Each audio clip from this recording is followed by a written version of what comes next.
There is a Haitian proverb. Don't insult the alligator until you've crossed the river. Sometimes it is simply impossible to determine whether you are lucky or unlucky. That time it was Saturday morning. I backed out of my driveway and was just heading to the Home Depot Megamall to buy some parts to fix the bath tube in our powder room when I realized I had a flat tire, and I only drove about 30 meters, no more. I had to get out of the car and return home to get a hydraulic jack. On my way to the kitchen, I heard Dora talking to someone on the phone. "Don't worry, there won't be any problems with him." My jingling keys falling onto the counter let her know I was back. In a hushed voice, hurriedly, "I have to go." I go into the kitchen and see her turn around, smiling, as if nothing had happened. "Hey, honey, you turned around quickly." "The tire is flat," I muttered. "Oh, that sucks. Do you need help with this?" "No need. I can handle it myself. It's time to figure out what it all meant." While I was changing the tires, I mulled over the introductions, deciding to remember everything Dora had done and said lately to see if I could spot any clues or warning signs. The first thing that struck me as strange happened the night before. When I returned home, Dora complained to me that the bathtub drain in our toilet was almost clogged again. It wasn't the best news, but why on earth did it even matter? Exactly at 6 o'clock in the evening. We live in an old house and use the bathtub as a shower. Okay, stop. This means that she took a shower before I arrived. Well, you don't have to read too many stories on these erotic sites to add 2 plus 2 and understand what it means. So, after changing the tires, I went upstairs to wash my hands. At the same time, I checked the laundry basket and found a wet bath towel left over from last night, and Dora's panties, still damp from hand washing. My name is Matt. I've been married to Dora for 4 years. We knew each other in high school, but weren't dating at the time. One day, after graduating from college, we saw each other again, and everything seemed to fall into place. We had an active and healthy sex life before we got married, and it hasn't slowed down much until recently. Come to think of it, the first warning sign was that our friends, Jim and Diane, were getting divorced.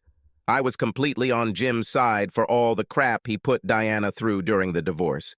For some reason, Dora could not understand how someone with such a gentle character as mine could support such cruel treatment of her cheating wife, in her opinion. I remembered how she cackled, justifying her friend Diana's behavior by saying, maybe it was just sex, and that this little mistake should not lead to such draconian measures. "Look at it this way, Dora," I told my wife. "Fidelity is the same as pregnancy. You're either pregnant or you're not. There's no gray area. There are only 2 numbers on the fidelity scale, either 100% or 0. Looking back, Dora's reaction back then spoke volumes to me now. We recently purchased this old fixer-upper. Under the term fixer-upper, American realtors understand properties that need renovation. These are private houses and apartments, the previous owners of which did not monitor their condition, neglected them, rented them out, and did not repair them on time. As a result, the property is not ready for new residents to move in. It must first be restored in order to increase its value. Until major improvements are made, this place won't sell to anyone unless someone else wants to spruce it up. In general, I am quite deft with tools. The only problem is finding enough time for all this. Now, in light of my latest discoveries, I didn't even want to use the bathroom. Instead, I just needed to clear my head and collect my thoughts. I went outside to do some yard work.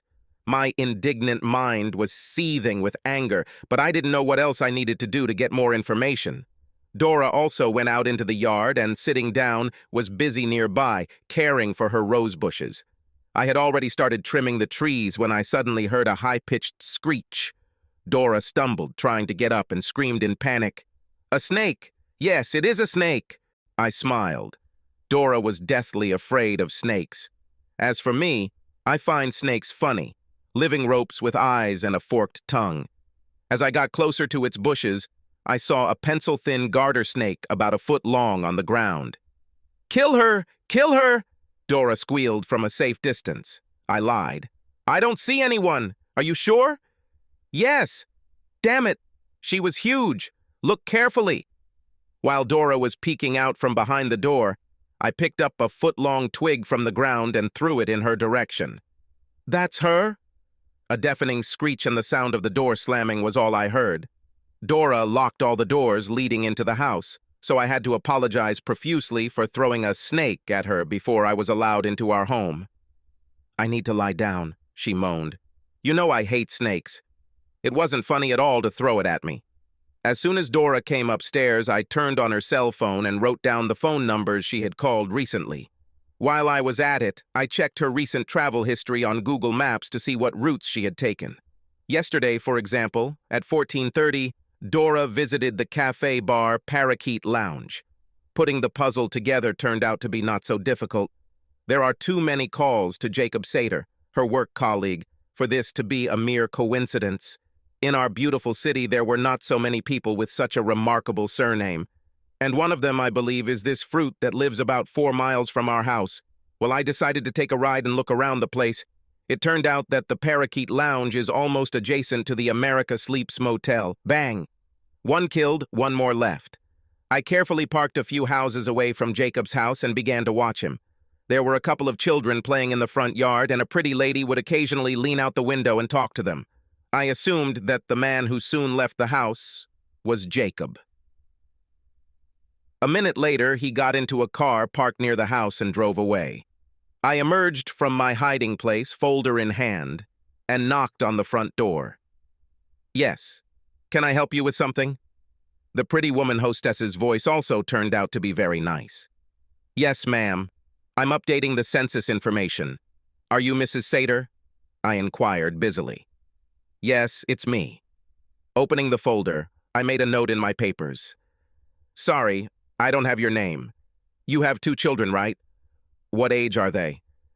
My name is Julie. My children are 5 and 7 years old, she replied. Nodding and humming thoughtfully, I scribbled a little more. And you're still married to Jacob Sater? Yes, she answered easily. Julie then confirmed that Jacob was a manager at the same company where I knew Dora worked. Well, thank you. That's all I needed. Have a nice day, I smiled, closing my folder and leaving the Sather couple's house. Julie, like me until recently, was apparently completely unaware of what her asshole husband and my slut wife were doing. By this time next week, things will be very different. I turned down Dora's attempts at sex under various pretexts, and she didn't seem to pay much attention to my lack of interest. At the same time, I tried to maintain my usual daily routine as much as I could. To prepare my plan, I had to use a burner phone. I wanted to be completely sure that what I had, only suspected so far, actually happened. It would be more than embarrassing to burn the earth based on faulty assumptions. I took Friday off and followed Dora to her work. Prepared for a long wait, I spent the morning reading erotic stories about cheating wives on my phone. For some strange reason, BTB stories have become my favorite at the moment. Around 2:30 p.m., Dora went down to her car and drove out of the parking lot. Following her, I kept a decent distance, being almost sure that in the near future, the road would lead us both to the already familiar Parakeet Lounge. And indeed, having parked at the Parrot, Dora immediately headed towards the motel stairs. I parked my car so that I had a view of these stairs. A minute later, Jacob joined Dora, and the two of them went up to the second floor, where Jacob opened the room with the key. Now I saw everything I needed. I dialed my friend Alex's number, telling him I was heading his way, then started the engine and drove away. Returning home, Dora was quite surprised to find me there, lounging on the sofa watching TV. I had no doubt that she had just had sex and wanted to take a quick shower. Matt, what are you doing at home so early? She paused in the living room passage and asked, slightly worried. I had some urgent matters to attend to, so I took the afternoon off. As I see, you also freed yourself early? As if nothing had happened, I asked a counter question in an even voice. I wonder what she will come up with to justify herself. I spilled a drink on myself, so I decided to go home and take a shower. I'll be down soon, and let's go somewhere for steak. Wow, Dora showed impressive resourcefulness and quick thinking in an unexpected situation. Well, well, I, unlike her, could hardly restrain myself. While waiting for Dora, I managed to remove the regular doorknob from the bathroom door and replaced it with one that could only be opened from the bedroom side.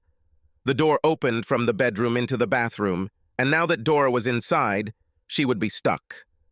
In the bathroom itself, we did not have a window, only an extractor hood in the wall.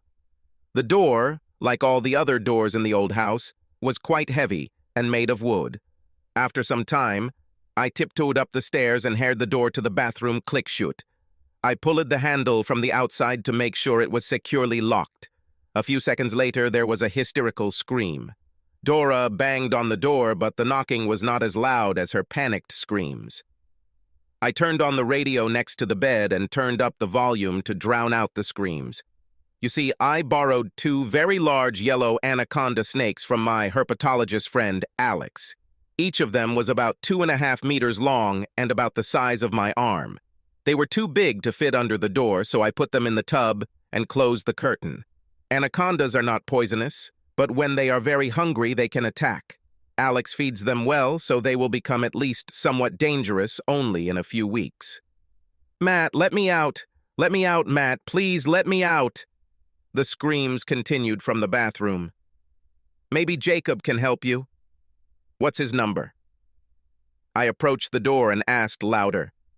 "Oh, God, I'm sorry, Matt. It was just sex. I love you. Please let me out." And then a squeal and a new portion of heart-rending screams. Perhaps the snakes became a little closer and friendlier to Dora. Then I heard a terrible roar. "Matt, open the door!" "Darling, what are you talking about? These are just snakes," I said comfortingly from behind the door. "But be careful, they are attracted to human fluids such as urine, especially shit," I said in a slightly worried tone at the nonsense I had just made up. "Oh, you brute, you idiot, open the door!" And then more rumbling sounds. I think she threw everything that came to hand among the terrible rustling and hissing snakes. "Honey, try not to fall asleep there. Otherwise, at this time, they eat and multiply." I continued to utter complete nonsense. Sobbing came from inside. "Matt, open the door. Sorry, open this fucking door. Calm down, dear. Better turn off the light. Just in case," I added one more freshly invented fact. "They become aggressive in bright light. I'll come check on you in a few hours." Over the next few hours, amidst the hysterical sobbing, the rumbling sounds of something crashing were heard every now and then. Then suddenly there was a loud thud. Dora must have fallen off the toilet or sink, because after that her screeching voice changed radically, ringing with panic and ultrasonic horror. "Matt, help me! Help! A bitch! Get off me! Get away, you critter! Help!" "Dora, just try not to scare them," I managed to interject while she was drawing air for another scream. "Otherwise, in a panic, they will try to crawl into dark, warm, and damp holes." I blurted out another piece of nonsense. All the noise and clatter made it too disturbing to sleep in the bedroom, so I moved into the living room and had a great night's sleep on the sofa there. In the morning, after making a cup of coffee, I went up the stairs to find out what the forecast was for today. "How are you doing, dear?" I asked through the locked door and listened. The previous bedlam couldn't be heard, only some grumbling and whimpering came from inside. Probably the lack of proper sleep had an effect. I'll have to come back at lunchtime and check. I spent the morning checking email and looking at offers for new cars. Then Dora's friend appeared on the threshold, picking her up to go somewhere together. "Didn't she call you?" I was surprised. "Sorry that this happened. She didn't get enough sleep last night and generally doesn't feel well, and she behaves quite strangely. I'll tell her you came by." From time to time, I heard roars and screams. She must have been a little hungry by this time, too. "Have you finished taking a shower there yet?" I knocked on the bathroom door. "I'll leave for a while to enjoy a great juicy steak. Shall I bring something for you from there?" In a very weak voice. "Please open this damn door. Please, I don't have the strength to apologize anymore." "What do you want?" "Well, please open the door." Watch them carefully when they intertwine. This is a sign that they are excited. You better stay away from them if that happens, I warned her, as another idea came to mind. Open the door, damn it! A scream filled with angry suffering threw me away from the bathroom, followed by even more hysterical sobs and screams. Today I had a lot more things to do that were waiting for their turn. By the way, the lawn needs to be mowed. I walked energetically in front of the house as I went about this important and necessary process. Then I watched TV all day. After the golf tournament broadcast ended, I checked again to see how the celebration of love and unity with the world of fauna was going on. I knocked on the door, knocking Morse code on the wood. How are things going with you and your lovers, my dear? Ah, they are on me. Go away, you vile creatures. Bitch, get away, help me.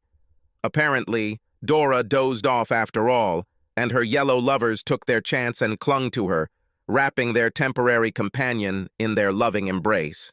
I'll leave you and your lovers alone. I'll be back in the morning, wishing you sweet dreams, dear. Matt, open this fucking door, now. What a bossy little critter. Well, I think I'll leave her in timeout for a little while longer. The crying and screaming continued at random times throughout the night. I slept again in the distance, on the now familiar sofa in the living room. With my steaming morning coffee in hand, I walked back up the stairs and put my ear close to the wood paneling. Not a sound was heard from inside. Maybe she managed to rest a little after all. I carefully opened the door. Dora lay passed out, pinned between the wall and the toilet. The bathroom was in chaos and complete destruction. I placed the 2 snakes in canvas bags that Alex provided. It only took a few minutes to reattach a regular doorknob. I then used my phone to take a video of a battered Dora sleeping cuddled with the toilet, documenting the damage she had done during her captivity. Finally, I called 911 and told them my wife was crazy. I prudently hid the canvas bags with anacondas in the trunk of my car. When the patrol car arrived, I told them how Dora first locked herself in the bathroom and then suddenly began to smash it.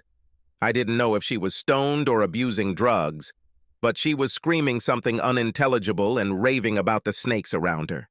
Yes, she acted completely paranoid, like she was crazy.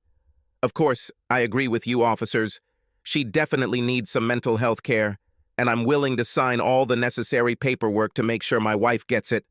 When they tried to move Dora, she started kicking and screaming, "Snakes! Go away from me!"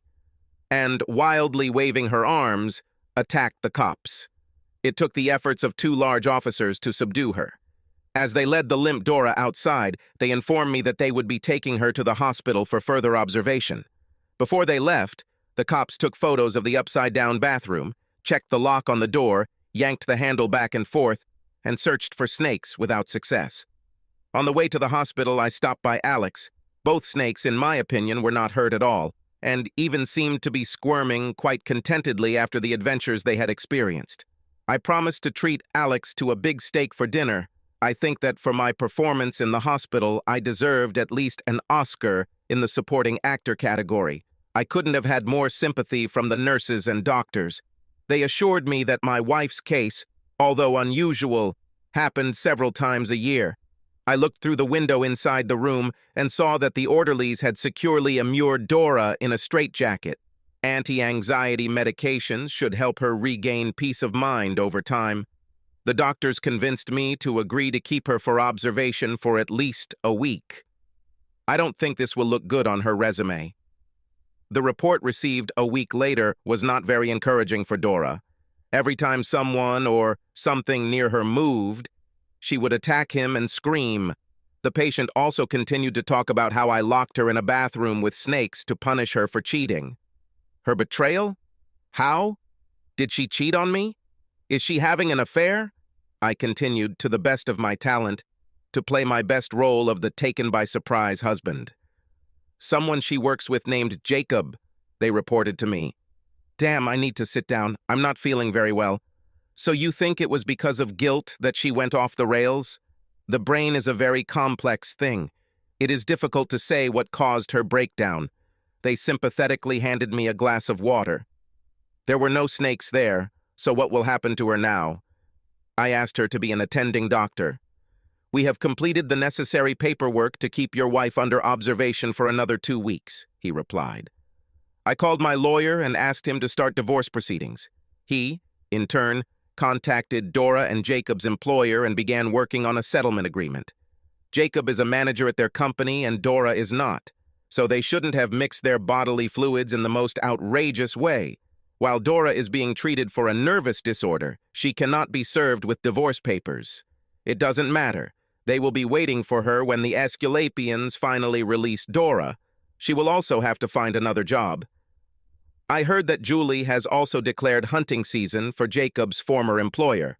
By the way, Jacob himself, as I learned the other day, also ended up in the same hospital for a short time.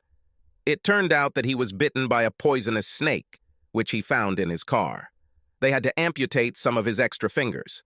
I bought this poster and hung it in my office. A snake may shed its skin, but it is still a snake. Remember this before you let certain people into your life. Subscribe to our channel so that your second chaff doesn't cheat on you, and go ahead and listen to the next story, because this story is nothing compared to the next one.